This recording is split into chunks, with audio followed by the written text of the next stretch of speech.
अच्छा भी दोस्तों आ ताकत वाली वीडियो तो तुसी बड़ियां वेख जाने बंदे हिसाबी तौर ते कमजोर ने बड़े ते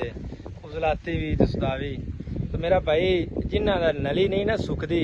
जिन्हां दे नोजी चलदी रहिंदी नज़ला रहिंदा ही है या ना दी सांस बंद हो गलोती सिर्फ उन्हां मरीज़ां वास्ते नहीं ते जेड़ा असीं नुस्खा दसदे पे ना ताकत वालियां वास्ते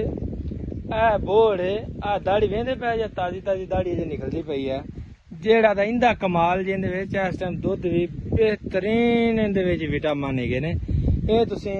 पंज इंदे चीज़ां जड़ां दी दाड़ी ले लैनी थोड़ा जिहा जड़ां दा ले लैना तुसीं छोटा ले लैना आ तुसीं दाड़ी ले लैनी है इंदिया कोंपल ले लैनी है इंदिया एक गोले हुंदे ने ओह रेड रेड छोटे छोटे निकले हुंदे ने ओह ले लैने ने मेरा भाई इन्हां ना पंजां दा जोज़ दा तुसीं पाउडर बनाना है पाउडर बना के ते आ मैं तुहानूं इंदा दुब्बा इंदी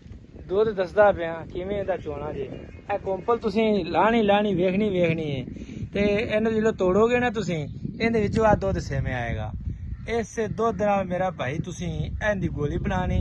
सुबह शाम एक गोली खानी है ते जेड़ा बंदा खावेगा वो आदे आप नूं इवें दस्सेगा कि जिवें मेरे तो इलावा कि मर्द दुनिया ते होर है ही कोनी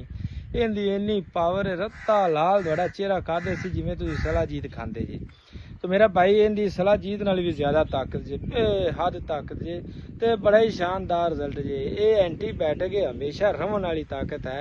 ये आरजी ताकत नहीं हैगी भी साल 6 महीने या 2 साल रही हाड़ के फिर खानी पई ये जेड़ा एक दफा बना लेंदा है ना उन्होंने दोबारा इनकी बनावन की जरूरत नहीं रहिंदी ते तलब भी खत्म होंदी हो जाती कि सानू किसी चीज़ की जरूरत है